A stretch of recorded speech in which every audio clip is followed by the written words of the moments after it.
It's 7:30 and I'm going to call this meeting to order. We are meeting virtually tonight under exceptions to the Open Meetings Act on the basis of Governor Pritzker's executive orders concerning the COVID emergency, and in my determination as village president, that it is not practical or prudent to meet in person at this time. Accordingly, this meeting is being conducted virtually with board members participating through the Zoom platform. I am at present at Village Hall during the meeting as required by the Open Meetings Act, and public comment may be emailed to the village at the web address shown on the agenda. There will be no use of the chat function because it is not captured on the audio recording of this meeting. So having said that, may I have a roll call, please? Trustee Clayton, Here. Trustee Dickon, Here. Trustee Eastman, Here. Trustee Haber, Trustee Hollander, Here. Trustee Jamerson, Here. President Ford. Here, We have a quorum. thank you. Our first order of business is the approval of minutes of the April 19th board meeting. Do I hear a motion for approval? So moved. There a second? Second. Is there any discussion, questions, comments? Okay, hearing none and seeing none. May I have a roll call, please? Trustee Eastman, Aye. Trustee Haber, Aye. Trustee Hollander, Aye. Trustee Jamerson, Aye. Trustee Clayton, Aye. Trustee Dickon. Aye. Thank you. Okay, next order of business is the approval of bills. Do I hear a motion for approval? So moved. Second. Is there any discussion? Are there any questions or comments on the council report? I had one comment. Yes, sir. What? Trustee Haber?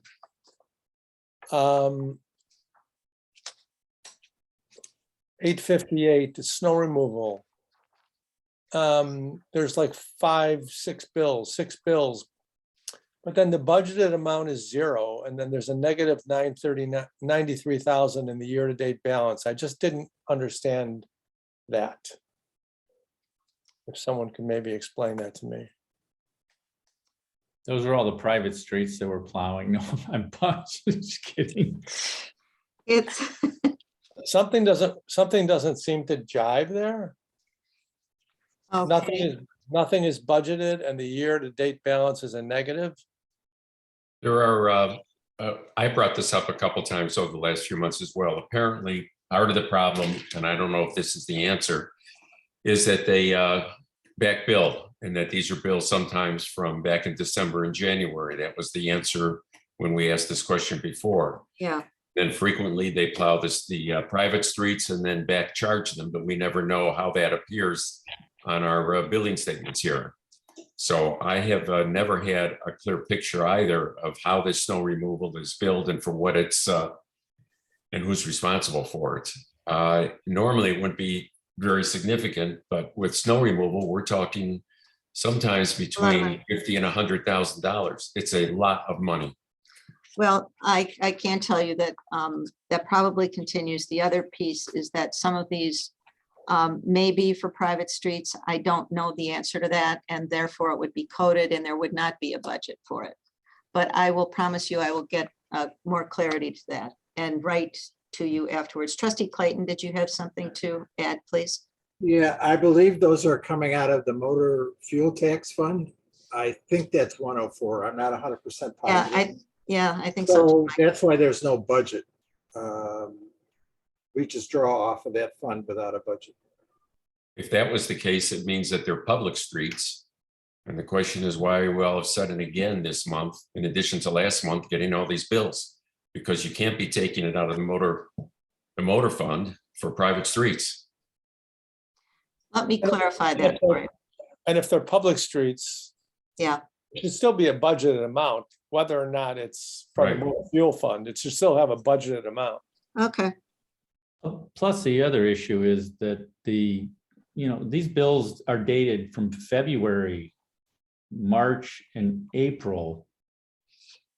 And they're on the due Yeah. date of May. So if they're that far behind in their billing, we need to really get them.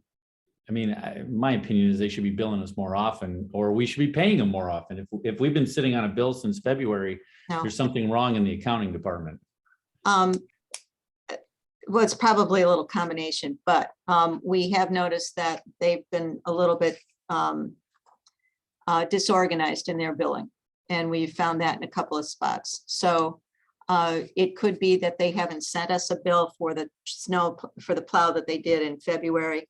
But let's get to the bottom of it, and we'll take a good look and you'll get a better explanation. And I promise you it'll be in writing so we can count on it. Trustee Hollander? Not to beat a dead horse, and I would appreciate, some follow-up on it. Yes. But 2 months ago, we had the bills that were, again, 3 or 4 months after the fact.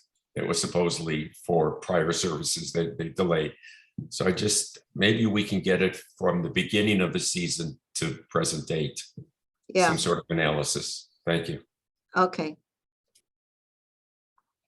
Happy to do that for you. Happy to do that. Either Trustee Dickon? Question, page 3 of the report, page 15 of the overall packet, M&G Graphics, coded as village events. What did we do with them? Or is this something for the plant sale? I think Katie has an answer. Could I answer? Okay, that was for the postcard that we mailed to all residents for the May 14th event. So And that's. Hopefully you and I- I didn't get it. Oh, you didn't? You did not?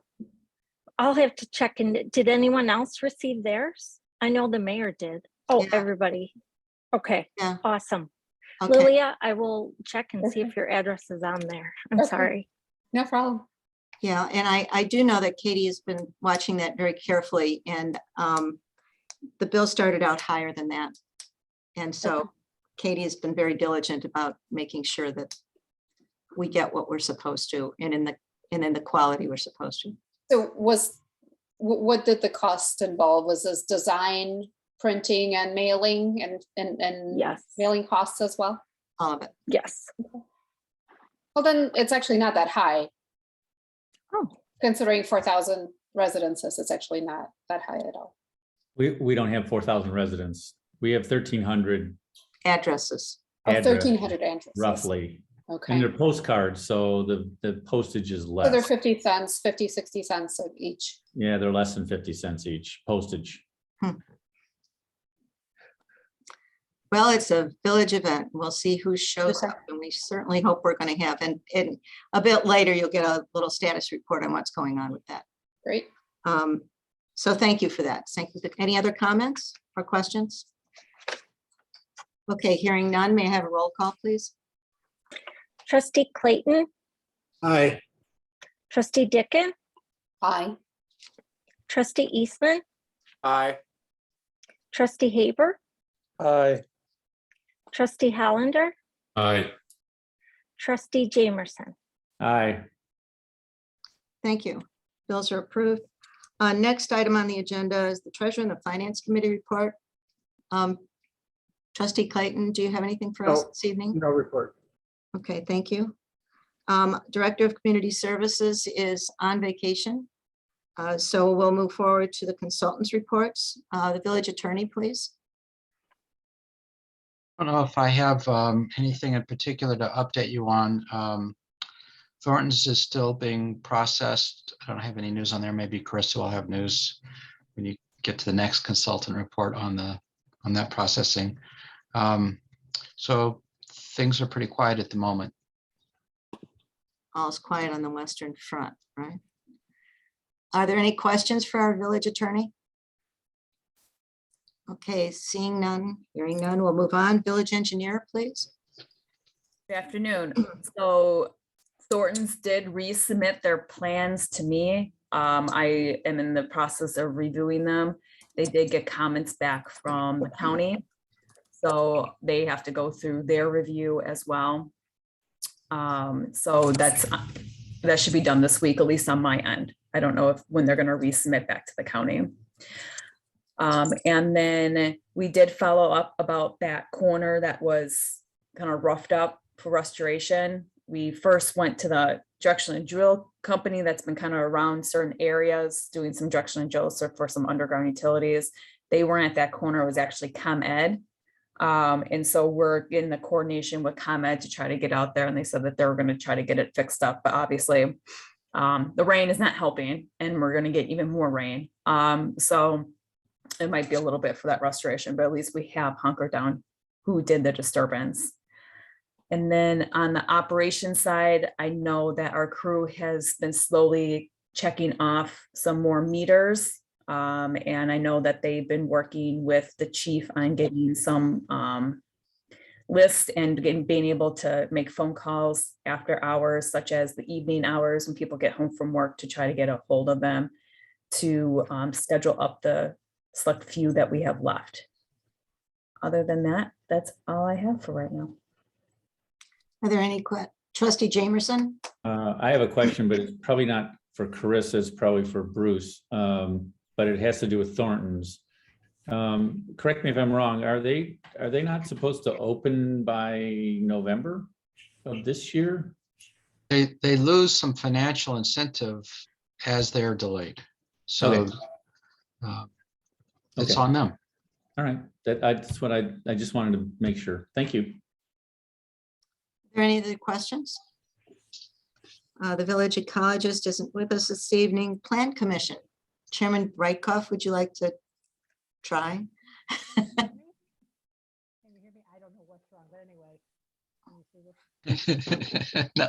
No meeting. No meeting in May. Okay.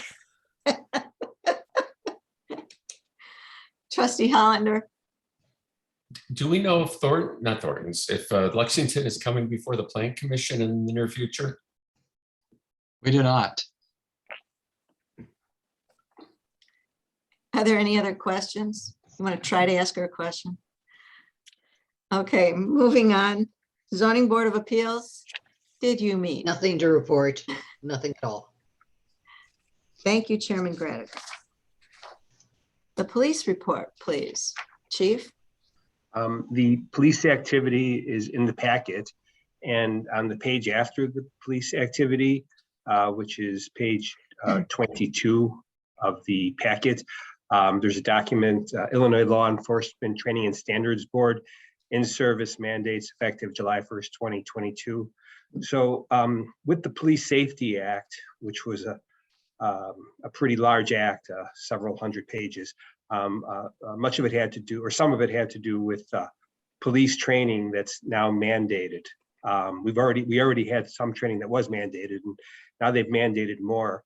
I just wanted to give the board an idea of the type of training we do and will be doing. Much of this we've already been doing. If you look, the first one listed, crisis intervention training. We've, over the years, all my officers have attended a 40-hour class on crisis intervention training, and we do refreshers on that annually. Emergency medical response training and certification. We're all CPR trained, and we're trained in Stop the Bleed, which fits the mandate, and we've been doing that for years. Law updates we do every month, sometimes more than every month, but we at least monthly. Officer wellness and mental health. We've addressed that in the past. Sent officers in just for a mental health checkup, and we'll continue that. And it wasn't mandated when we were doing it, but it's mandated now. The Firearms Restraining Order Act. That's something that we'll get online. Firearms qualification. We more than meet the mandate with the amount of time we spend practicing on the range and qualifying. Then when you get into every 3 years, sexual assault, trauma, we've been doing that every year online. Constitutional and proper use of law enforcement authority, we do that every year online. Same with cultural competency, same with civil rights, procedural justice. And we also have annual training online for reporting child abuse and neglect. Sexual assault and abuse training, investigator training. I've had 2 officers, 2 detectives who have been doing that regularly, and they're up to date on that. Use of force, hands-on scenario, that's a little new, something that we haven't done all the time. And these course, the training in this course has to be approved by the Illinois Law Enforcement Training and Standards Board, ILETSB. And I've got 2 officers who are in the process of becoming certified instructors through the Northeast Multiple Regional Training, which we are members of, which falls under the Illinois Training and Standards Board. That's for our area. And they have courses and outlines, lesson plans that they've sent in or will be sending in, and along with their resumes and training that they've had on some of these topics under use of force. And then we'll be doing our own hands-on scenario-based role playing. Let's see, and same with the high-risk traffic stops, that's included with that, and specific training on officer safety techniques, including cover, concealment, and time. They'll be training in that also, the officers who are becoming certified. And the same with the specific training on law concerning stop searches and use of force under the 4th Amendment, which we get training on that pretty regularly anyway. And then every 5 years, they're talking something about psychology of domestic violence. I think that's something that the state will be offering online. I don't know a lot about what their plans are. They threw a lot of this at the act threw a lot of this at the Illinois Training and Standards Board that actually never had a large staff. They have a larger staff now. It's not a funded mandate. So they've been scrambling, trying to get training because they're responsible for signing off on all this training and making sure that everybody is doing this training. And that's all I have. It's a lot. By the way, I neglected to mention the status of our union negotiations, and I don't know if, Michael, you want to do that later, or Bruce, or just to let you know that we met. Michael, do you want to? You're muted. We can do it now. We can do it later. I mean, it's pretty clear that we made a counter proposal to the police. That counter proposal has not been accepted, and it appears that we will be moving down the road towards mediation. I think that pretty much sums it up. So no contract yet. It's too bad. We have a well-trained police force and we get lots and lots of compliments, and I've never heard a complaint. Trustee Hollander, would you have a question? Probably a stupid question, but when we review the contracts and go to mediation, are we by ourselves, or do other suburbs with their own police forces, are they negotiating with the contract? Now the contract's the same for all the similar suburbs, or? We're on our own. We're on our own. But other suburbs have accepted the same contract? No, contracts vary widely. Okay, all right. I mean, Thank obviously, you. the other contracts that have been accepted are used as some indication of what is appropriate under our contract. When we go to, if it were go to arbitration, they would look at comparables. What's one of the things they would look at would be comparables. So it would have to be towns similar to ours. They would look at their contracts and see what they signed for. They would look at other issues also, or other information also, but that's an important one, are the comparables. Thank you. Are there any other questions for the chief? Again, I compliment you on the training and the behavior of your officers and their service. So if you could pass that along, please. I will. Thank you. Thank you. Information items and comments from the president. I'm working on a late payment policy. I just thought I'd let you know what's on my desk. Utility late payment policy. You know, we've got an ordinance that says one thing and just trying to bring everything into some kind of consistency and some kind of guide that we can use when we're dealing with this issue. Past that, I think just policies in general, you know, we want to have in one place. I know we have an investment policy. We might want to look at that in the near term and other things. So just to let you know, policies are being considered. And I'm kind of a supporter of having policies and documentation. So as we work through all of these things, we're setting those things up. And then I'd like to ask Katie to give us an update on what's going on with Cleanup Day. Well, I'm pleased to let you know that we have secured the North Shore Line, which is a classic rock band made up mostly of Riverwoods residents. So it's going to be a really fun time, and they're debuting. They've been practicing in their own backyard, and this will be a really great gig for all concerned. It's not a hootenanny. We were going to have a 4-piece ukulele band, but this is way better. Yeah, And we did see it. We did see a video of these guys. It's you know, they're real.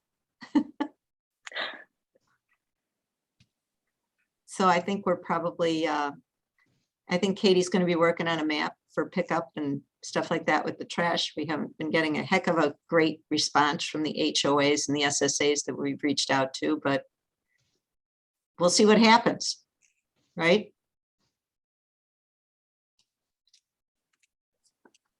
Okay.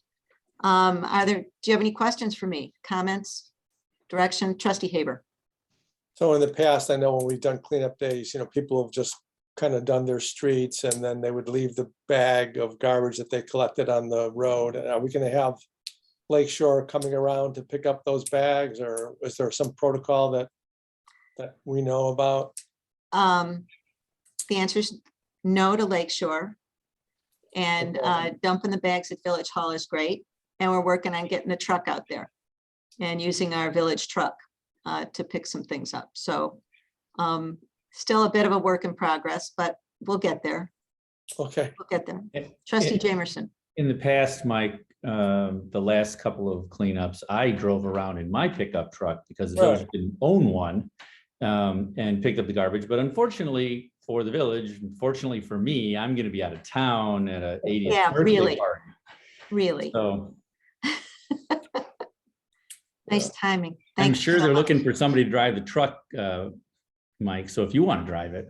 I mean, I could drive it in the morning, but I actually have a memorial service in the afternoon in Wisconsin that I have to get to, but I was planning on just, Can't take the truck to Wisconsin.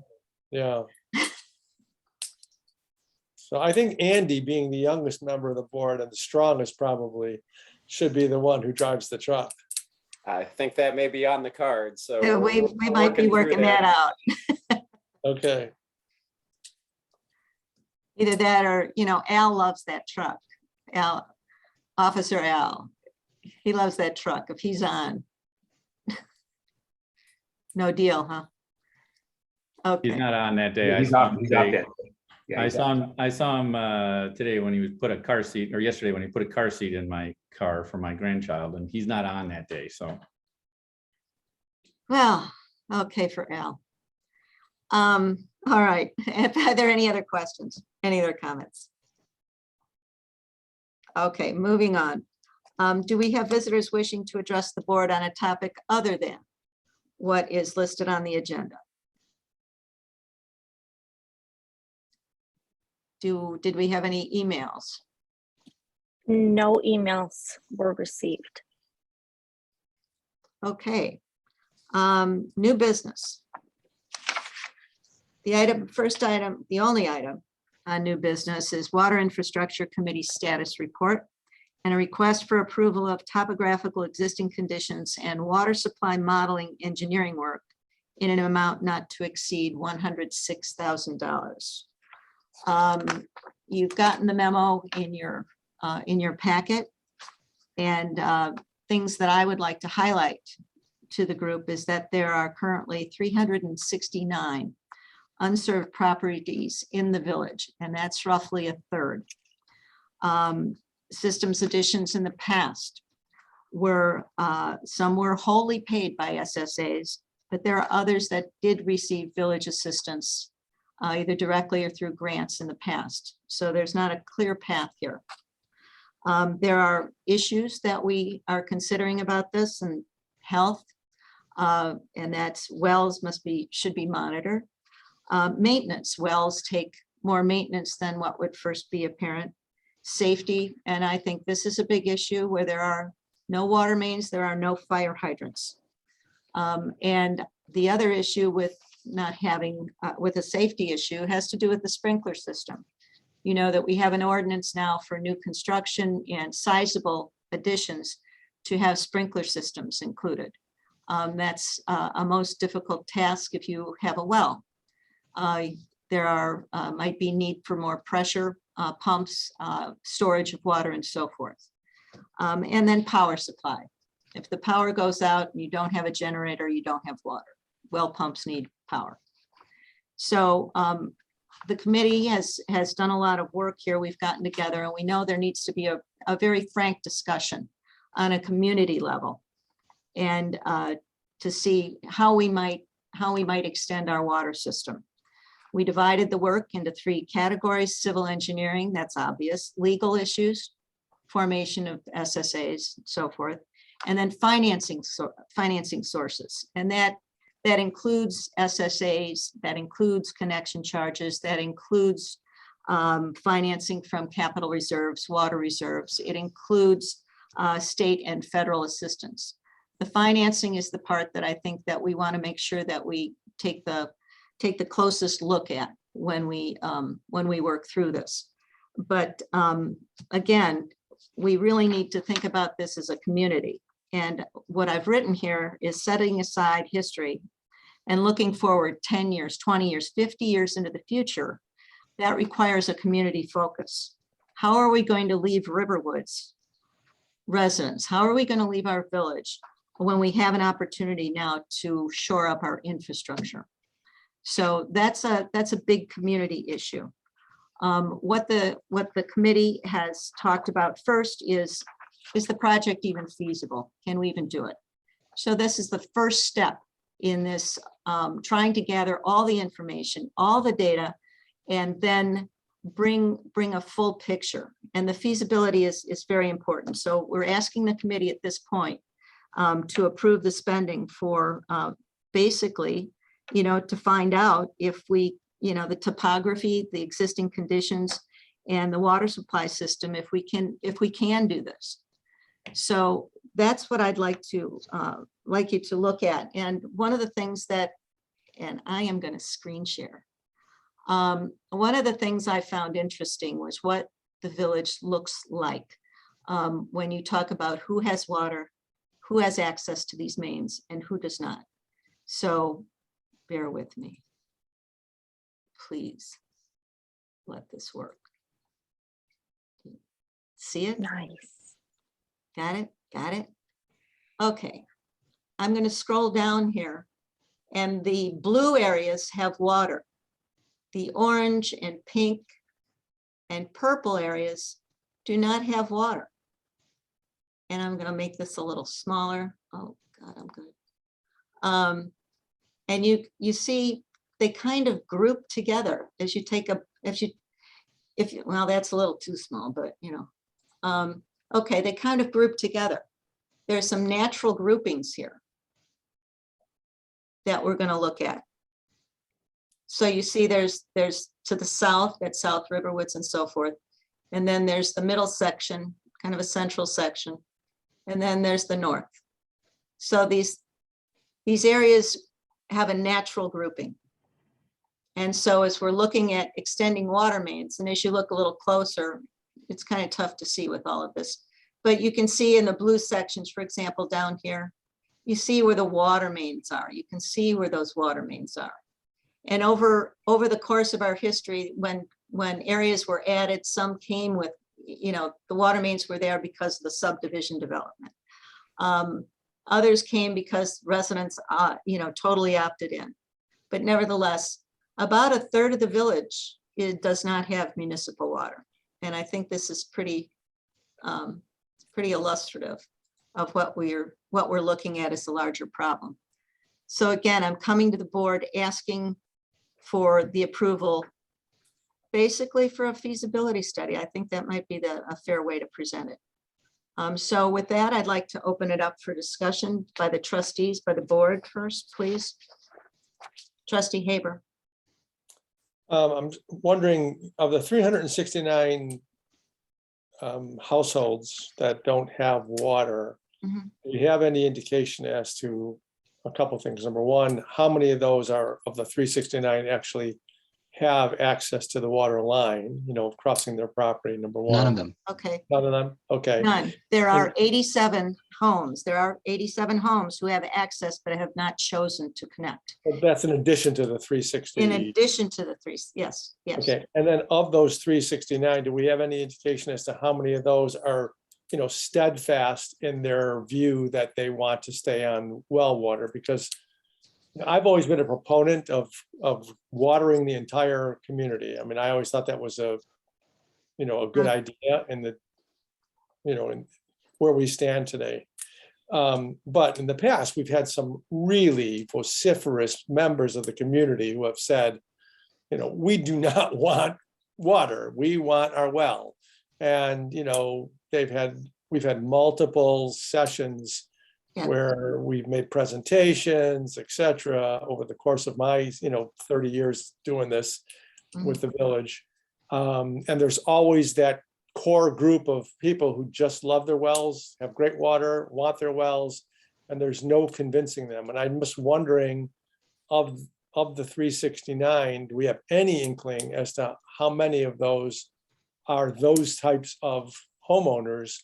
Because any feasibility study, I mean, I think we all recognize that it's feasible to extend water to the entire village. I think that the issue is not whether it's feasible, it's like what the cost is and how much of that is going to be borne by individual residents, how much of it can be borne by grants, and how much of it can be borne by, maybe some village contribution. But Right. feasible, I think it is. So that's my only concern. We've been around the block on this so many times. I'm Well, just wondering what the status of that is. if I might add to that, our demographics are changing. We've had turnover in a number of neighborhoods for people, either aging out or moving on, young families coming and so forth. So we've, there's anecdotal evidence here. The issue is, no, we don't know the answer to your question.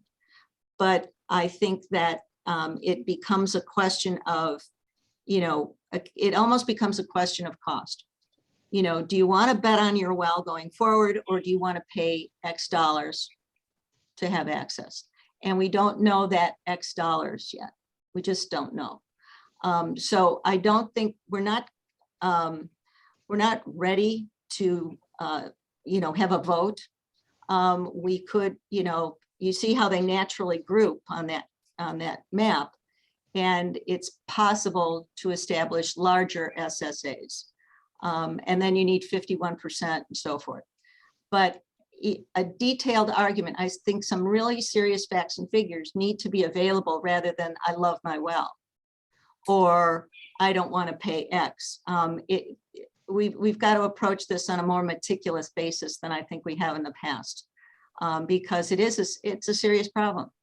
I mean, there you have it. Attorney Hoover, do you want to add something to that at this point?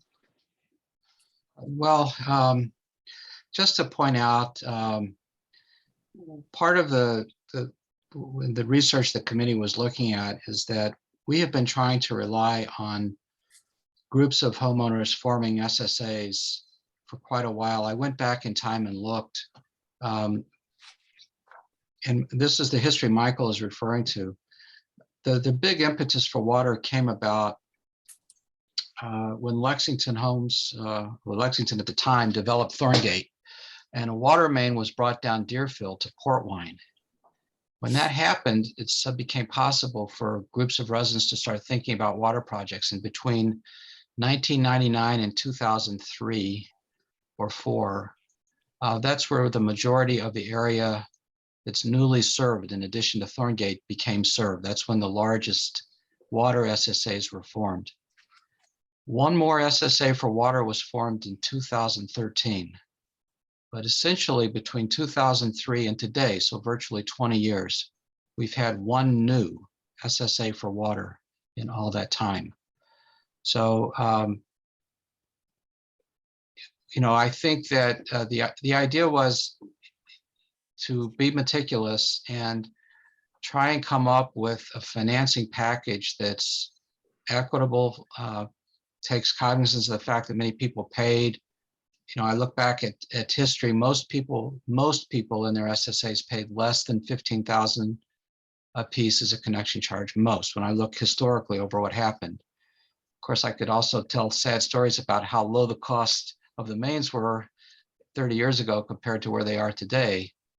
But we have had, in the last 2 or 3 years, 2 or 3 instances of homeowners really wanting water and not able to organize a coherent group because there's only 7 properties or 8 properties that they can organize. Because of the haphazard way in which the system is developed, there's always some houses that do have access to a main, so they can't be included in the SSA, but yet you have to run main past another one of their frontages. Or there's just many examples where we had one on Riverwoods Road where there's a lot of main going past Orphans of the Storm, for example, and there's not enough homes in the SSA to support the connection. So I think that if the alternative to say that when people, if people don't want it, that we should rely on, as we have been relying on people to form them voluntarily, at least the evidence that we have is that that's becoming really hard to do because of all of these gaps and holes and frontage that there's no one to pay a connection charge for, and even just the sheer cost itself. So it may be that there's still a lot of resistance to this kind of expansion, but we don't, if the mayor asked if there was some other alternative I could think of to help get water to people in various groups. And in these small efforts at trying to form an SSA, the evidence is we've had one new water SSA in 20 years. So I don't know what else. I don't have another alternative other than to think in a larger scale. And I'm not the one to answer how the public supports that or how the public would react to the proposal. But that was the genesis of trying to develop as much material and many options for, frankly, in order to get grants, what the grant person keeps telling us is you have to have plans. You can't even apply unless you have plans. So if one of the key pieces of information is how much outside funding we can get to supplement village funding, then again, getting further down the road with an idea of the whole project is also going to be very helpful. That's sort of the key things that I had. Trustee Hollander, you had your hand up before, and Trustee Jimerson, I see that you'd like to comment as well. Okay, Trustee Hollander. I have an observation in that we've already had some answer to whether or not you want to hook up. We have 87 properties that have access to water and chose not to hook up. Now, there could be lots of reasons why the individual chose not to hook up. Could have been cost. They didn't want to bother. They're going to sell their house. I don't know all the reasons, but that's a significant number of people who have access to water and chose not to take advantage of it. And I think that's a response in and of itself. Second of all, we have a known number of 369 houses that we're attempting to get water to. I would like to know, of the 369, I'd ask a series of questions. One is, if you had water, would you hook up? And 2, if you would hook up, would you pay 0 to 10, 10 to 20, 20 to 30 to hook up to water? I think that would inform us as to where we stand on it. Right now, we're attempting to provide water without any cost estimate to the individuals. And I'm very hesitant to spend $100,000 before I know whether or not this is going to be doable by the residents. And without having a cost structure, that's a real problem. We'd be spending 100,000 and not having people willing to pay for it. Yeah, it's So the I think chicken. we may have the cart before the horse on this. I understand it delays it, but I would like to query certainly I'd add the 87 to the 369 homes, see if they've changed their mind. Henry, you don't Yeah. have, I mean, do you want to hook up to water? And the next question is how much? And we Always. don't have that, and we don't No, have, but you can give them a range. You can give them 5 to 10, 10 to 20, 20 to 30, because that's what we have now. With those 87 houses, they have the ability to hook up to water any day they want. sort And of a there's a chicken known or the price egg. to it. Pardon? It kind of the chicken or the egg, I think. It's what if you start that conversation, you've got to be prepared to go the whole way, I think. But Well, if But I've let's- got the let's- chicken, I'm let's- paying $100,000 for that chicken because that's what it'll cost us to do the study. And I'm not sure I want to pay 100,000 until I have that information. That's my point. fair point. Trustee Jamerson? So I have two comments. First of all, I was in the last SSA that was formed. There's 26 houses in that, or 26 properties in that SSA. And 1, 2, 3, 4, 5, 6, 7, 8, 9 of those 26 houses. Now the SSA passed, which was more than 51%. But only 9 of those 26 houses have hooked up to water. So Henry, to your point, just because, I mean, that SSA passed, so at least 13 of those people wanted to have water in front of their house, but they didn't hook up to it. So I'm not sure that a survey is going to help. Second of all, in that purple part of South Riverwoods that is west of Port Wine and south of Deerfield Road, we did have a meeting last year sometime. We had about 30 of those residents came to the meeting, and I think about 25 of them were seriously interested in water. Unfortunately, they were not in a contiguous area that you could create an SSA. So there are people that really, really want water. And part of the question is, Chris was saying, part of the issue is, you can ask me, do you want to buy this car? And I'm going to say, I don't know. How much does it cost? And if you don't know what the cost is going to be, I can't make a comment on whether or not I want to buy that car. So my opinion is, I think it's prudent for us to do the research and at least be able to come up with whether we can't, maybe even how much it's going to cost, so that then you can poll the residents to see whether or not they're willing to pay that kind of money. I know for a fact that several of those residents put the water main in my SSA, had the water main put in, brought it all the way to their house and did not connect.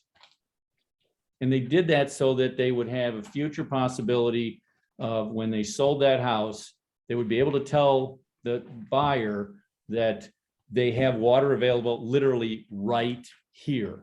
We've had, I'm the president of that homeowners association, and in the last year and a half, we've had a ton of sales.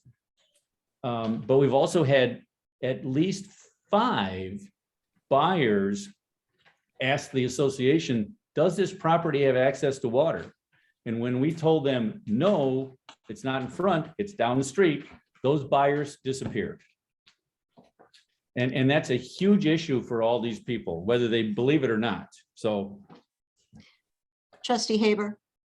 So I have a couple comments. So, because I think I was on the board when Trustee Jamerson's water extension came up.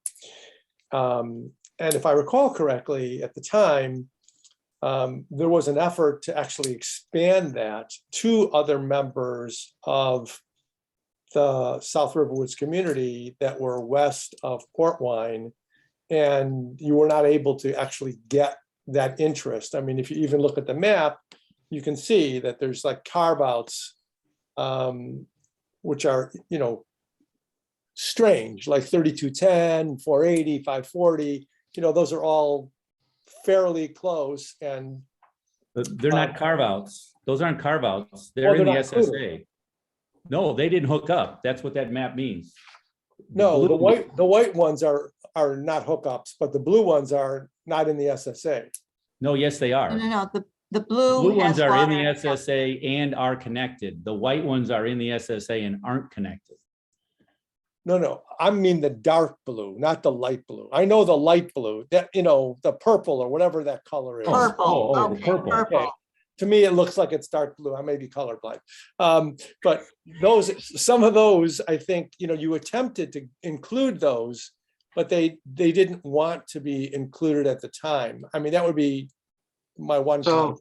if, Wait, if- let me finish. The other Mhm. comment I have is that to Henry's point, I think we know with pretty good certainty that the cost is going to be at least $20,000, right? Yeah, there's no one is going to be able to hook onto water for less than 20,000, maybe even 25, you know, nowadays or more. Okay, and that's a pretty good certainty. We have a finite number of people to survey, you know, 300 and some odd. You could say to them, if it was 20,000, would you agree to hook on? And I think that of the 360, you will find some will say, absolutely not. You know, I don't want to spend $20,000. And then at least we'll know whether the board should be thinking about this in a different manner, in more of a subsidy situation or more of a grant situation, trying to secure funds because we can't get community support for it at those numbers. So I think that it would be a reasonable thing to do before we spend the $100,000 on this, you know, study. Here's what I'd like to add to the conversation. There's nothing saying that we can't do both at the same time. The topographical information can be used for other projects. And if we do the topographical studies now, we have the advantage of using a drone to do it as opposed to manpower. And the drone is about half the price. So if we think we're going to do this, if we think we're going to go down this road at all, for something to take advantage of this price advantage to get the topographical stuff done, the modeling is not, it's not the bigger part. It's the topographical studies that can be used for other purposes. But again, the timing of this is such that we can tag on to this drone that's going to be around doing other things, and we can get it for half the price, or well, a substantial discount from using manpower to do the same stuff. So that's another reason. And again, there's nothing saying we can't do this survey work at the same time in order to keep moving forward and not lose even more time. But I just want to add that to the discussion. Attorney Huvard, would you like to comment on that? Your hand was up. I just thought I might be able to clarify a little bit on Michael's question. There were different, like 3 different maps floating around at the time that Trustee Jamerson's SSA was being proposed.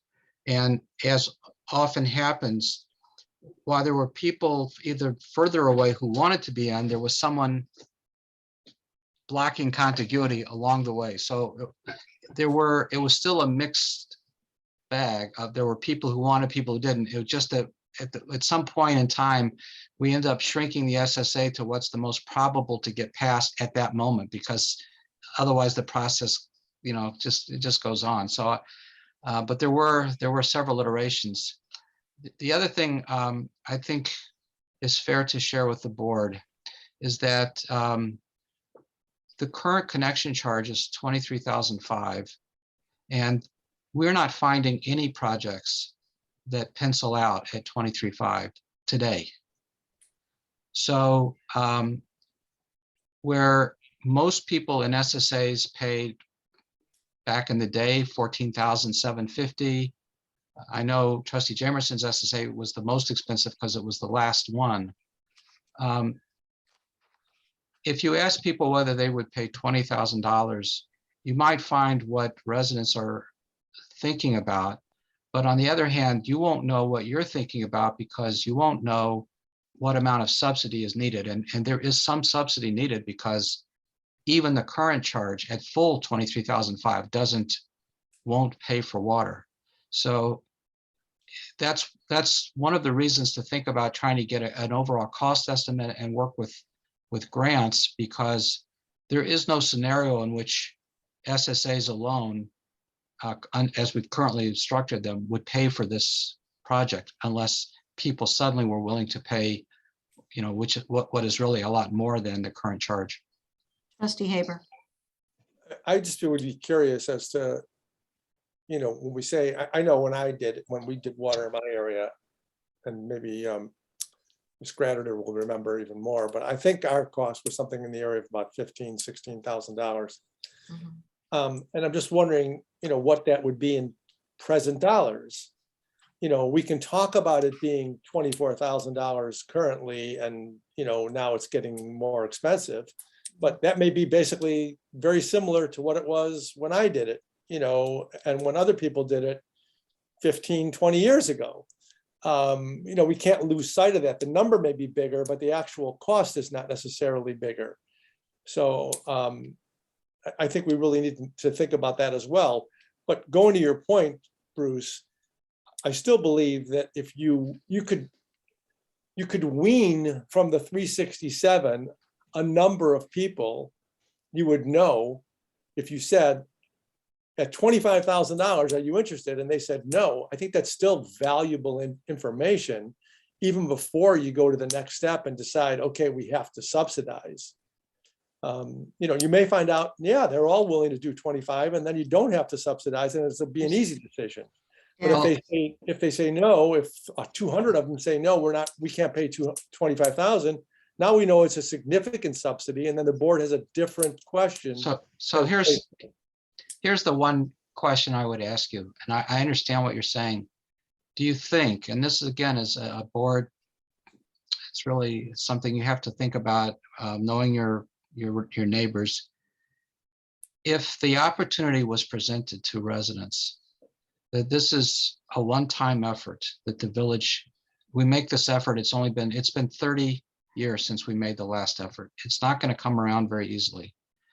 And if they were told that not only would they have to pay 20 or 25, but that by doing so, they would be leveraging other resources, would their vote be different, knowing that it's so expensive, they're getting help that they couldn't otherwise get if they participate in this project, rather than simply said, are you willing to spend this money? Because, part of the idea that the mayor has is that when all of the facts are known, and what an extraordinary effort it would take to bring water to everyone as one community effort, that the prospect of saying, no, I don't want to do it, it would be basically shutting the door on something that could not come back for a very long time. But isn't that the same question that you could ask? I mean, can't you ask would you be willing to pay 25,000 if the village was willing to pay or advance or grant the excess? I mean, we still don't have to do it, but at least then we would know that, yes, there are a number of people in the village who are committed to doing this project and willing to put money behind it at, say, $25,000, if the village is willing to, go into its pocket and figure out a way to make it happen. If that's the case, then I'd be, like I said, I started this off by saying, I am a proponent of getting water to the entire village. I am prepared to pay some costs attendant to that and make some contributions, because I think it's an important thing. I think we've been backwards for a long time, and we should have done it a long time ago. But that's not really the point right now. Today's decision is whether we want to spend that $100,000 before we know whether, even with the contribution of the village, the residents are willing to do it. Because we can't pay for the entire system. We know that. It would be cost prohibitive. The residents are going to have to come up with at least, that sum of money, that $25,000 or so. So that's why I think it's important to get that information first. Before Mr. Balanik, I'm letting the trustees go first, but I have seen your hand and you will be called on, count on it. Trustee Jamerson, I think you had your hand up before Trustee Hollander. So Trustee Jamerson, please. Actually, Trustee Hollander had his up and I've already spoken. So why don't you let him go first and then I'll. I'm sorry. I'm sorry. Thank you. Trustee Hollander, please. Yeah, we have according to these numbers, 450 plus houses that don't have water. And I know that every couple of months we get an resident who really wants water and needs water. Both those things are true because the well's gone bad or they just want it. I want to make certain that we're not dealing with a potential 450 without water, that we're not dealing with 8 or 10 or 12 in the village who actually need the water or want it. Because we only hear of those who want water. I don't know, are we out of the 450? Are we getting constantly those 450 folks saying we want water? Seems to me that we're only hearing the occasional one who, granted, might need it or would like it. You've gone 30 years, 450 people, we haven't heard all these complaints over 30 years. So either a significant amount of them are willing to work with what they have now, or it's a very silent majority. Trustee Jamerson. So I'll two things. First, I'll rebut what Trustee Hollander said. We had 30 out of, there's 104 homes in our association, and 25 of them are on Thorn Meadow in that SSA. So there's about 75, some of them are on Deerfield Road, some of them on Port Wine. So there's about 75 homes, and out of those 75, almost half of them came to the meeting we had and were interested in water. But so it's not just 8 or 10 people in the village, Henry. It's more than that. I will also say that I think it's, and the mayor mentioned it in the memo, it's not just drinking water, it's water for fire hydrants. When I moved here in 2008, the closest fire hydrant to my house was a half a mile away on Port Wine, a half a mile. If my house started on fire, I talked to the fire department. They had a plan, and it was basically to get a package of marshmallows and some graham crackers and have s'mores, because it wasn't good. They weren't going to put that fire out. Not the way they were going to do it. I'm sorry. They had a plan. It wasn't feasible. I joined that SSA. I wasn't part of that original SSA 24, and I found out it was going on, and I asked to be included in it. And one of the things that they did was they ended up putting a fire hydrant past my house at the corner of Juneberry and Blackthorn, so that some of those neighbors were only a quarter of a mile away from a fire hydrant. Their house is still going to burn down by the time the fire department gets all their pumpers and all their hoses laid out. Those houses are going to burn down, guaranteed. So it's not just drinking water; it's a matter of public safety. So I think we have to look at it from 2 standpoints. And I think as a village, and I've said this before, we are not a business. We are here to serve our residents. And sometimes that comes at a cost that some of the residents don't get a benefit from. And if that's the way it is, so be it. Rick, I did not understand the idea of the fire hydrants because that never came up in this discussion until this moment. I am in full agreement that as a village that we might want to support having the availability of fire hydrants for that purpose. If so, then I'd like to separate that kind of a study from the drinking water, because those are 2 different subjects. One is for a safety for the village wide, and the other is for hooking up for drinking water. Now, one may follow the other, but I am in full agreement with your thoughts on the fire hydrant.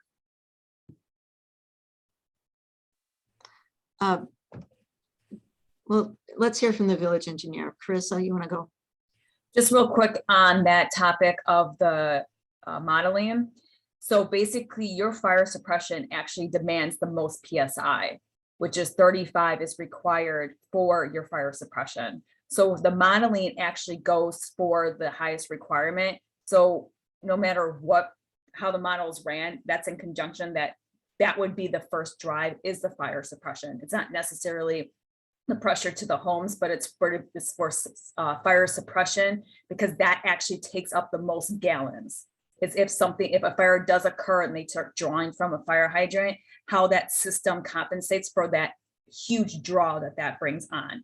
So I completely understand where you're coming from, but that's really what we modeled for, because that's the life safety aspect that we have to prove if this does move forward and we go through permitting. That's what they look for, is first and foremost the hydrant draw, and making sure that if a fire happens on the north section of the village, and then also another one happens on the south end, is there going to be enough capacity of that huge draw that the system can handle it? So I just wanted to give you a background on the modeling on that. Trustee Hollander. Can we separate then the study into what it would take for the village to provide adequate fire protection, separate and apart from what it would take to provide drinking water if that we wanted to go forward? I think those are two totally different Well, ways it's of looking water. at it. Okay, what you're suggesting, I think, is water mains mean fire hydrants. Yes, So to install all of these water mains, correct. okay, what would it cost the village to install the mains? Yes, Okay, and in order to do that and get some grants and so forth, we have to have a plan. correct. Okay, and that's what the topographical thing is intended to do, and the water modeling study is intended to do. Now, the side benefit is if we get mains throughout that area that we showed you, the side benefit is, Right. okay, if people connected, then what's they the would have a cost? connection charge, Right. right? So you really can't separate it. If you separate it, that means that the village is on the hook for all of the mains, and there is no offset through financing, through SSAs, in order to offset that project. So Right. I'm not sure we want to separate it, or that we can separate it, I or can that it makes support. sense to separate it. I can support the idea that it is in the village's interest to have adequate fire protection. And there are areas of the village that we don't have it because there is no access to water. That's To me, that is a village responsibility. I agree totally with what Rick is saying, but that is separate and apart from providing water to a home that doesn't want it, which I think is a different, I'm not necessarily against it, but I think I would be much more supportive of doing what we need to do to find out what it's going to cost to provide water to the village for fire fire safety. hydrants. So my comment to you, Henry, is that it's the same main. Yes, So the cost to provide fire hydrants to the entire village at the specified, at the required specification, which I don't know how far apart they are off the top of my head. I'm sure Carissa knows, but we don't really need to know that right now. The incremental cost to supply water to all the homes is the cost of sticking a valve in there to feed the home. So if you want to get a price for the fire protection and then have an incremental price to put valves for every home, yes. that can be done. That's a line item. That's what I'm trying to back into, Rick. It's. I'm trying to back into the idea. It's a of line item, but you providing- still have to do the engineering up front, as Carissa was Yes. talking about, to get the proper flow to the proper places. And the other thing I will say is, and one of the things that Pat has said in the past was that it's detrimental to have dead ends in the water system. Yeah, and- I'm at a dead end. And thankfully I have a pool that every year I put 15,000 gallons of water in, so that at least I clean out that main a little bit. I know they come and flush the hydrants, but my, shower and dishwasher don't push a whole lot of water through that 4-inch main that feeds a fire hydrant in front of my house. So, it's beneficial to have loops for a lot of reasons, for maintenance, for, flow for fires. And so, it's not as easy as just saying, what's it going to cost to put fire protection in the entire village? I mean, I don't think it can be separated. I think you can separate some parts of it, as to your point. I think you can separate the valves for the houses as opposed to the main. But to the mayor's point, the village can't afford to just put mains in everywhere with fire hydrants and no connections. We just can't. It's Well, not Maybe not we, feasible. Trustee Dickon. Yeah, so I propose we take the pulse of the residences that currently don't have water and just get a good idea, or maybe not get an idea, but at least put it out there. We've got the website, we could set it up. in a format of a survey. We could mail it, send an email out to the presidents of the subdivisions and see what kind of response we get. I mean, if we get any, I think it would be at least, at least something that we could reference as to whether or not there is interest in this and whether or not the residents are willing to pay, $20-some thousand for that. As I said before, there's nothing saying we can't move forward on many fronts at the same time. But what's before us tonight is to try to start and get something on this. Trustee Haber? You're muted. Still muted. So I think the question really is, to Henry's point and to Trustee Jamerson's point, is the village prepared to extend water mains to in front of every resident's home where they don't exist at the village cost? I mean, that really is the question then that we're proposing here. And I think, that's the fundamental issue. And we know, I think from past studies that I assume Clarissa can, get from the history at Gowalt's office, because I know we've done these cost estimates in the past when we've talked about extending water throughout the entire village. Obviously, those are old and they'd have to be updated for current numbers. But I presume it would be in the millions of dollars. And I think that's a fundamental question also before we go and spend $100,000. Fundamentally, if the populace is not prepared to pay to help defer those costs, is the village prepared to spend, $2-3 million for public safety to extend water to all the $5 million for public safety, $10 million for public safety, whatever it is, to extend the water? Because I agree, hydrants are super important. I'm happy that I have one next to my house.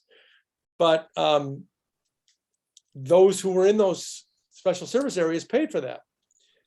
Now we're switching it and we're saying public safety is so important that we may want to do it even if the residents aren't prepared to pay for it. That's a different question, though, a completely different question. Trustee Clayton, did you have your hand up? I was just going to point out that the preliminary estimate from Gowalt Hamilton was that the total project was in the range of $12 million. That number may be higher because, as Chris and I have been talking about it, Pat was looking at projects that were completed 3 or 4 years ago. There have been some cost increases in materials suddenly that they're starting to see. So I think that, it's one thing to ask residents, will you pay 20 or 25,000? But I don't think you would want to ask them that question if you didn't know the answer ahead of time, that the board is prepared for the village to pay perhaps half the project, which could be, whether through a series of grants or other things, which could be somewhere in the $6 to $8 million range, just very rough numbers on the village side. So, and that's Michael's fundamental question. That's why I'm sort of hinting at this, that it's not just what are the residents willing to do, it's what the village is willing to do, because to do this project is going to require some of both. And when I went back through the history of it, some of the reason those SSAs were able to form and do it on their own was because we had grants. We put Main down Deerfield Road. We got a grant from Discover. We put Main down Port Wine. We had Thorngate, when it was developed, brought the main all the way to the corner of Port Wine and Deerfield. So those are examples of how the smaller groups, were able to take advantage, were able to leverage off of the backbone that was there.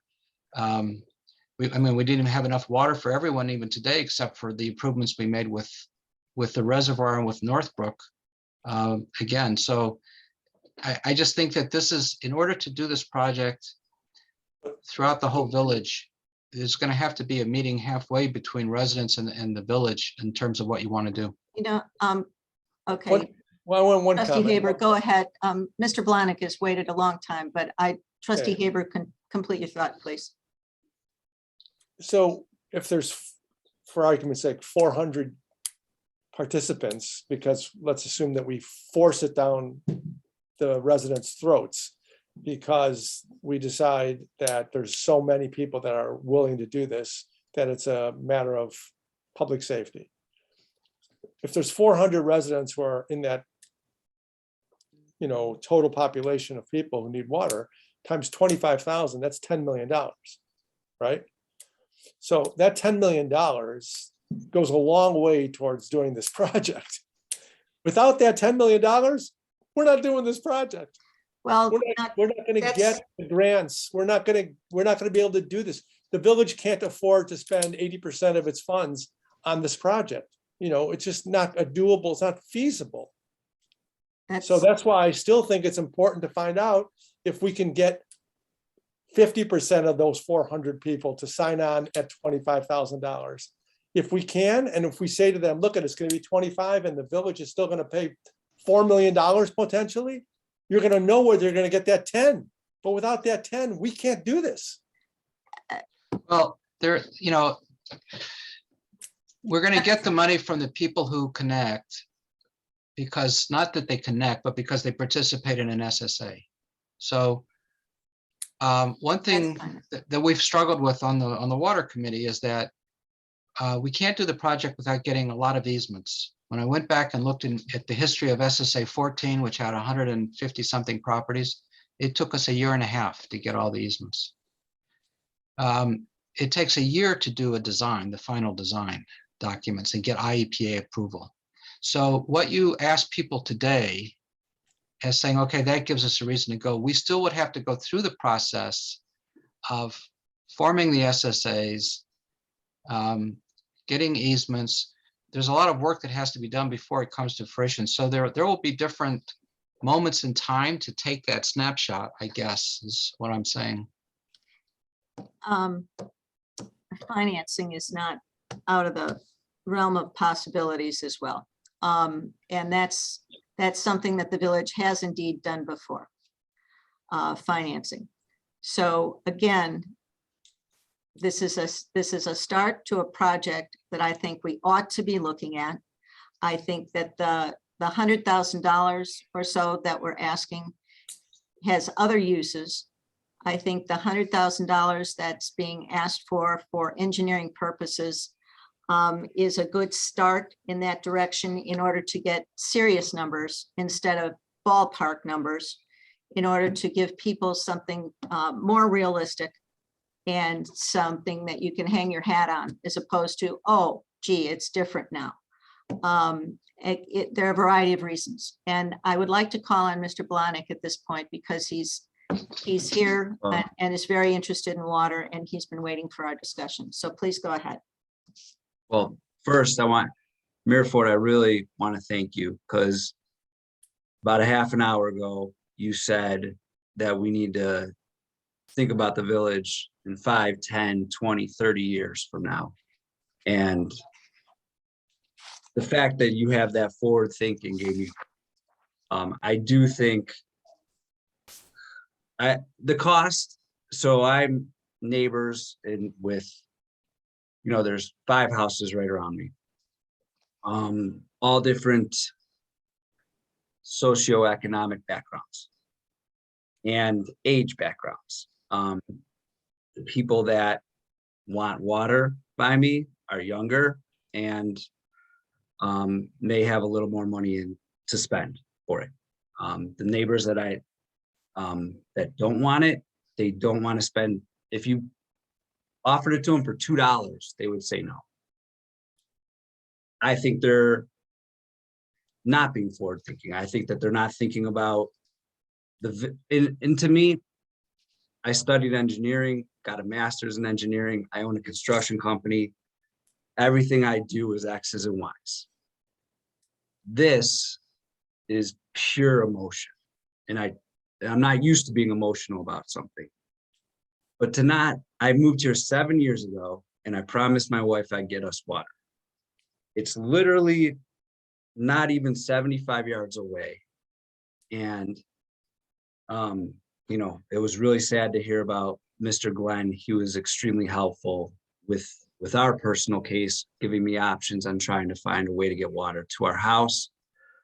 My neighbors directly across the street, my wife just threw a wedding shower for their daughter. They offered to let they're backed up to McClendon, sorry. They have water. They told Mr. Glenn that we could go under through their yard, and I would pay for it out of my pocket, and I would put a fire hydrant in my front lawn to feed all of my street, so that the 20 houses, like Mr. Jamerson said, would have access to a fire hydrant, which is, again, quarter-mile away. So I'm not really saying anything that hasn't been said. I think Mr. Jamerson, God bless you, and I'm not that religious of a person, but you know, it's nice to know that there are people like you out there. Mayor Ford, thank you for your correspondence with me to give me hope. If we do not get water, we're gonna move. Simple as that. I promised my wife I get it. We have 2 9-year-old daughters and a 6-year-old son, and I just want what's safe and best for my family. And the fact that, you know, and we're very close with our neighbors on both sides, and one is 30 years senior us and one is 20 years senior our age. We beg for each other, but they can't afford to do this. I'm willing to put down whatever amount of money it takes. If I have to put down $150,000, I'll do it. I don't care. I think water should be, if we have the ability to bring it to us, it's enabled, and you know, it's as important to me as air. So, you know, the well's great, it's fine, we're surviving, but it's a life safety.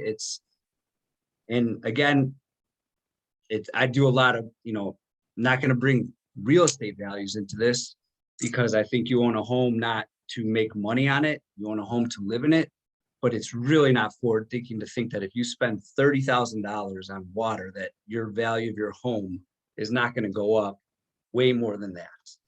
So I hope that the board and everyone can see that there's many, many levels to this.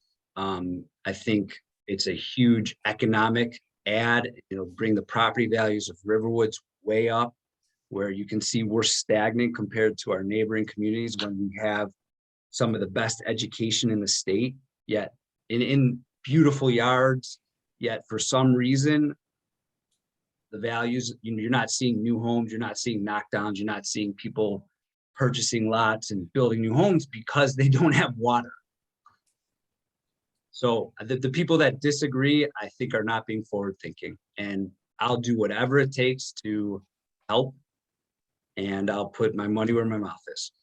So thank you for listening. Thank you for your comments. They are much appreciated. Trustee Clayton, I'd like to move that the board approve the project of $106,000 for items 1 and 2 in the memo in the board packet, in conjunction with a survey of the SSAs to be done concurrently with the engineering study. Second. is there a second? Good Is there any discussion. further discussion? Trustee Haber? I don't even know if this is feasible, and maybe Clarissa can give us an opinion on this, but is it feasible to actually do an RFP for a design build of a system without this study, which would basically push the cost to, you know, contractors who might want to do the project? Or are they going to necessarily need the work that Gawalt does to actually do this? Is there a design build possibility on an RFP? Go ahead. Carissa, you want to answer that? I get where you're trying to come from. The only potential complication is that, obviously there's a lot of design factors, right? There's the conservatory area. There's, obviously current utilities, there's agency regulations. Obviously there are a lot of these, not a lot, there's about 20% of the water main that's going to be within county right away. So when you're talking about a design build, I haven't necessarily seen it for the water main. A lot of the design build usually are for a multi-complex build. So, it's not just a singletary involvement. And, in the, what we were talking about is realistically, just thinking about the future on the build of this has to be a phased project. There's just no conceivable notion of how to do all this at once, constructability wise. There's a large portion of the village that these SSAs and these water mains are going to impact, and to have them all go at once, not really feasible. We have to kind of break it up phase wise for the construction. And at that point, there's some cost analysis to go into it, but to do a design build, I just don't know if it's really feasible to move forward, because a lot of these design build components, they're more for multiple things than just water mains, storms, and it's like a whole infrastructure construction for it. But I'm just speaking on my experience, and obviously I know Pat would probably have his 2 cents to always add. So that's all I can add to that question for right now. Obviously, we can do additional research for it. I'm not completely saying you have to go with us. I'm always up for discussion. Trustee Jamerson. I'll just say that as a contractor, Mike, I can tell you that when someone asks us to do a design build project, we have to do the engineering anyways. So you're paying for the engineering on one side or the other.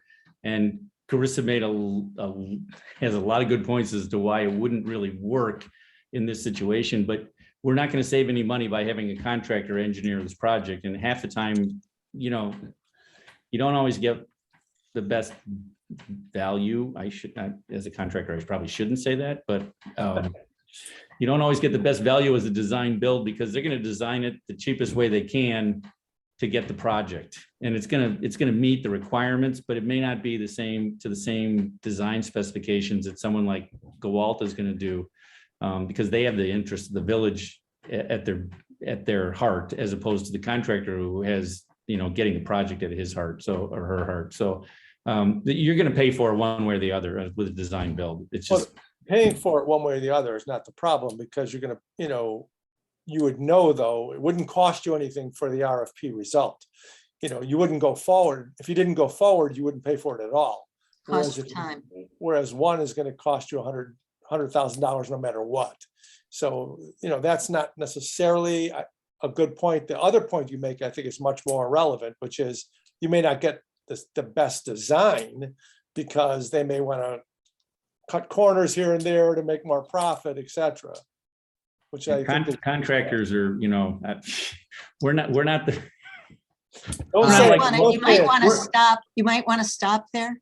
I was just going to say, we're not like attorneys where we're all, Oh, no, he didn't stop. Damn. perfect. So it's true. Trustee Hollander. Stipulate to that. Part of the motion was to survey the SSAs. I think we ought to survey those individuals who don't have, residents who don't have water, not surveying the SSAs. I meant the SSAs of the groups of people who don't have water. But they aren't all in We have SSAs. hypothetical SSAs. Okay, It's just a term to give names to those groups. fine. Bruce Huvard, you had. Just in terms of the design, just so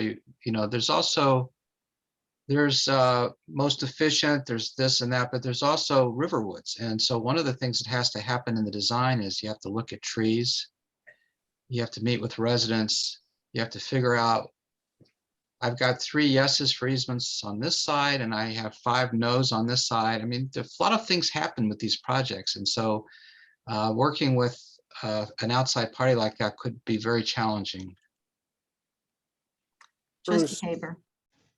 I think you recall, or I'm sure you will, and when I remind you, that when we brought sewer to South Riverwoods, we talked about bringing water to South Riverwoods because the streets were all going to be ripped up at the same time. And while they indicated that they would have to run it on opposite sides of the street to keep the water from the sewer, nonetheless, we had those discussions at that time. And those were like the most economies of scale you would ever receive, you would True. ever be able to accomplish on this project. And people said, no, we don't want it. Well, You know? I'll bet you Yeah. it's not the same people who are there now. I had many conversations with many residents. Yes, but just to your point, in terms of actually designing the project, there's an efficiency factor, and then there's also the other factor to try and make as many residents pleased with it as we can. Just FYI. Are we talked out here on this point? Can we vote? Are we ready? Okay. Roll call, please. Trustee Hollander, Aye. trustee Jamerson, Aye. trustee Clayton, Aye. trustee Dickon, Aye. trustee Eastman, Aye. trustee Haber. Aye. Motion passes. Trustee Jamerson. So can I just ask one question? Is this going to come out of the water fund or is this going to come out of the general fund? It's a good question. I would suggest it should come out of the water fund. But then you're making the people who have water pay for it. I think that's a bad idea. I think Okay. that should come out of the general fund until we know. You can always make an adjustment later. Okay, I'll buy that. I'll buy that. Trustee Okay. Clayton, you were going to say something. I agree with how the discussion wound up there. Yeah, So I just was playing devil's advocate. I wanted to get Michael to come back at me, so.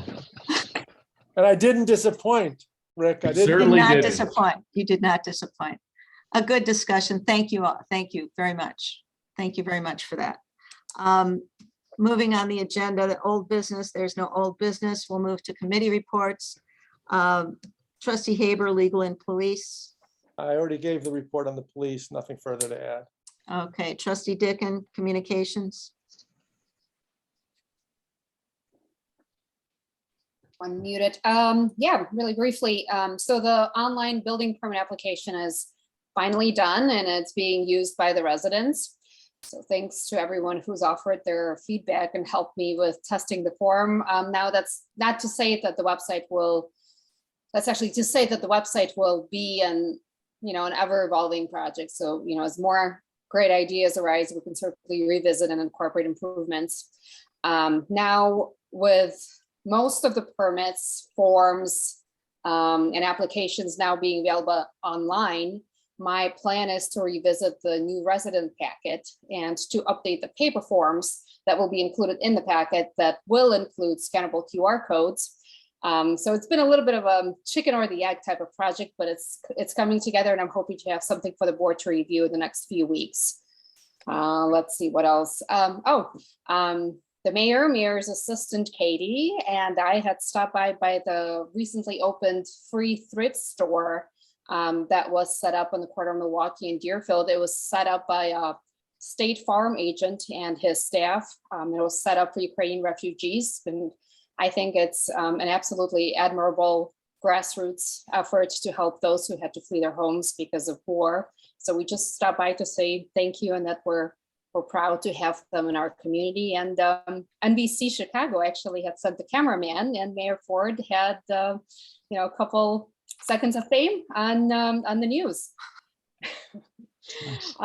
Also, I'll be stopping by Half Day School on May 19th for their Illinois State Fair. The fourth graders are organizing a government booth and they were looking for local elected officials to attend. So I'll meet with the kids and try to answer their questions. And lastly, highlight of the day, about 3 days ago, I've started an elected official Facebook page and I have about 12 followers. One is my husband.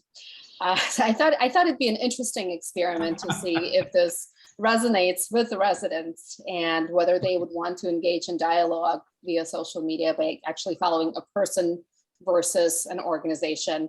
So the plan is to give regular updates on my own personal initiatives, news and events, and just reminders as well as other issues concerning the village. That's all I've got. Thank you. Building utilities and stormwater, trustee Jamerson. So I'd like to talk about water. No, just kidding. We are going to be, there is a stormwater meeting coming up that is in the end of May, I believe. I don't have the date in front of me, but we will be attending that to see what we can do on the stormwater front with the county. And then as far as the building report, it's in the packet. We are way ahead of 2020 and 2021 in permit value. We've got 2 new houses being built right now in Riverwoods. And the permit fees are more than 3 times what they were in 2020 and not quite 3 times what they were in 2021. So we're back on track for construction. And I know that Vivian and Russ have been very busy with that, along with ordinance violations that they've been working with. So the department is very, very busy right now, which is a good thing. It's a good thing. But apropos of our earlier discussion, Rick, you know this, the people on 1 Meredith who are building and were on well and discovered they needed a fire suppression system. And considering the cost, they opted to connect and they were able to connect, fortunately. Yeah. So just because a real life example. A sprinkler system without with a well is much more complicated, and it takes, you have to have a room for a tank to hold 350 or 500 gallons. I can't remember exactly what the code says. It's a lot of water that you have to have for a sprinkler system. So yeah. Are there any questions for trustee Jamerson? Okay, moving on. Woodlands and ecology, trustee Eastman. Nothing specific other than to support the plant day and plant sale and village cleanup. We know we won't be seeing one of us out there. Yeah. Okay, next, land use and roads, trustee Hollander. Yeah, I have 2 sections to report. One is on the paths. I attended a Chicago Metropolitan Agency for planning on developing community bicycling and pedestrian paths. There's a follow-up meeting on how to get funding for that in July. Galt Hamilton did an estimate of cost to remove and replace Riverwoods Road with a new path. The estimate was about $300,000. The cost estimate for Deerfield Road replacement ranged from $70,000, which is just to replace it with grass, to $150,000 for a hard surface. There's no determination on maintenance costs, mainly for Riverwoods, as Deerfield would be very temporary. We've had several legal and insurance opinions regarding village liability. My understanding is if we replace the existing paths for public use, and Bruce may want to chime in here, if the construction is done professionally and it meets standards, we maintain it based on whatever policy we may develop. The village's liability is similar to any other village structure, not any greater or lesser. And the person with whom the village contracts to look for potential sources of grants has been made aware of this potential project so that we might be able to get some money. I suggest that we divide this project into 2 parts. One is Deerfield Road and the other one is Riverwoods. not necessarily for cost, but because they really are for two different roads in the sense that one is going to be here permanently and the other one is maybe at best 3 years or 3.5 years. This is just an interim report. Further information is going to be coming over the next several weeks, but I want to give you an idea as to a cost estimate. Again, it's about 300,000 for Riverwoods and anywhere from 70 to 150,000 for Deerfield. The second part of a report has to do with their SSAs. Some of the SS, and we about a few years ago came up with a fee structure so that there's a charge per house and a charge per SSA every year to offset some of the legal and engineering costs that the village expends, and that the SSAs therefore pay yearly. And we found that some of the SSAs, for example, don't levy anything year after year. It's sort of a zombie SSA, and yet they were getting charged every year for services we were never going to perform. There's essentially no money's put into it. And there's also those SSAs which have under $1,000 in their account because they've also been fairly inactive. I spoke with Bruce, and I'm recommending that he develop a new ordinance that removes the fees from those SSAs that have had no levies for 3 years consecutively, and or have less than $1,000 in their SSA account. They're inactive, and there's really no reason we should be having them pay for services that aren't being done. So we don't have an ordinance yet, but I wanted to at least present it to the board, see if anybody had any strong objection. Trustee Haber? I mean, I think the part about having less than $1,000 in their account, I think would be subject to abuse. I think you'd have to kind of figure out a better way to do that. Maybe that doesn't have $1,000 in their account at any time during the year or something, because otherwise, I could see there could be some manipulation just to avoid the fee. But other than that, I think that makes sense. Yeah. Are there any other questions or comments for Trustee Hollander? Okay, Trustee Clayton, Finance, Economic Development. We're in the midst of the audit final field work, so we're pretty much on schedule with the audit. The BSNA for our system replacement kickoff was April 19th, so that project is underway. And I believe we filed our first ARPA report, which was due on the 30th, and that's it. Are there any questions for Trustee Clayton? Okay, hearing none and seeing none, we don't have any reason to go into executive session. Are there any other comments from the board? Would our deputy clerk like to make a comment? Yes, I would. I'd like to wish Trustee Eastman a very happy birthday, which is tonight. And also on Saturday, I know Trustee Jamerson will be celebrating another trip around the sun. So congratulations, best wishes, and thank you. No singing, please. We're gonna have so a choir. I will cut you off so fast. Okay, the next date and time for our next meeting is May 17th at 7:30. It will be virtual because the order extends past that date. And just a reminder, there is no meeting on June 7th. I'll remind you yet again, but no meeting on June 7th. We would not have a quorum. So next time is May 17th, 7:30 on Zoom. Any questions, comments, final words? Motion to adjourn, please. Move to adjourn. Second. Okay, thank you. Roll call, please. Trustee Clayton, Aye. Trustee Dickon, Aye. Trustee Eastman, Aye.